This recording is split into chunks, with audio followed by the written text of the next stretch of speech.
আল্লাহ মালাকুল মাউত কে বলবেন, মালাকুল মাউত কি অবস্থা? বলবে সব শেষ। মাইয়াব্বা, কে বাকি?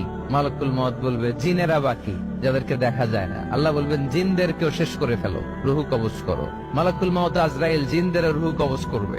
আল্লাহ এবার জিজ্ঞেস করবে, ইয়া মালাকাল মাউত আখবিরনি মাইয়াব্বা, এবার বলো আর কে বাকি? মালাকুল মাউত বলবে, আল্লাহ মানুষগুলো সব শেষ, জিনগুলাও শেষ, এবার বাকি ইবলিস শয়তান। কে বাকি? ইবলিসও শেষ করো, ইবলিসও শেষ। আল্লাহ আবার জিজ্ঞেস করবেন, ইয়া মালাকাল মাউতি মাইয়াব্বা, আর কে বেঁচে আছে বলো? মালাকুল মাউত বলবে, আল্লাহ আপনার কথা অনুযায়ী পৃথিবীর সব মানুষের রুহ কবজ করলাম, সব জিনদের রুহ কবজ করলাম, ইবলিসের রুহ কবজ করলাম, এখন আছে শুধু ফেরেশতা। আছে কারা? যাও ফেরেশতাদের রুহ কবজ করো। ফেরেশতাদের রুহ কবজ হয়ে যাবে। এবার আল্লাহ জিজ্ঞেস করবেন, ইয়া মালাকাল মাউত আখবিরনি মাইয়াব্বা। মালাকুল মাউত বলবে, আল্লাহ আপনার কথা মতো ধরে ধরে সব শেষ, ফেরেশতাও শেষ, 4 জন ছাড়া। কয়জন ছাড়া? জোরে বলেন, কয়জন ছাড়া? ইসরাফিল, জিব্রাইল, মিকাইল, আজরাইল।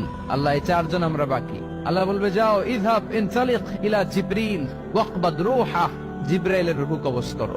ইযহাব ইলা ইসরাফিল ওয়াকবাদ রূহা, ইসরাফিলের রূহ কবজ করো। ইযহাব ইলা মিকাইল ওয়াকবাদ রূহা, রূহ কবজ করো। ওই 3 ফেরেশতাও শেষ।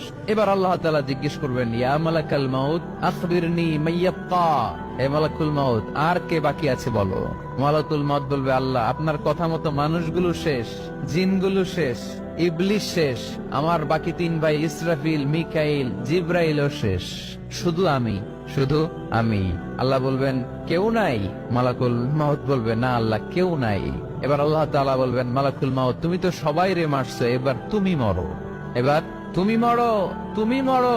শোনার সাথে সাথে মালাকুল মাউতের কাঁপুনি ছুটে যাবে, খিঁচুনি এসে যাবে ভয়ে। আল্লাহ বলবেন, কাঁপুনি দিয়ে তো লাভ নাই, কারণ কুল্লু নাফসিন যায়িকাতুল।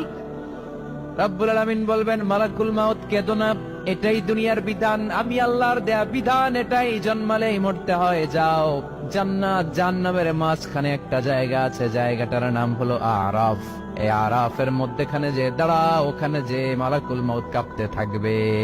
মালাকুল মাউত বলবে, আল্লাহ সৃষ্টির শুরুতে যদি জানতাম, সৃষ্টির শুরুতে যদি জানতাম সবাইকে মৃত্যুদান করার পরে, রূহ কবজ করার পরে আমাকেও মরতে হবে, তাহলে এই কঠিন দায়িত্বের ব্যাপারে আপনার কাছে ক্ষমা চাইতাম।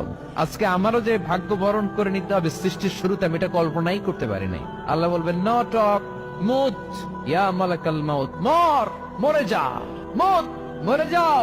বলার সাথে সাথে মালাকুল মাউত এক বিকট চিৎকার হাঁকিয়ে মরে যাবে।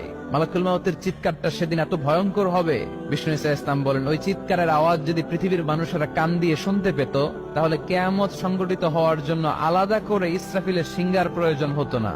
ওই চিৎকারের আওয়াজে প্রতিটা মানুষ কানের পর্দা ফেটে ওই জায়গায় লাশ হয়ে পড়ে যেত।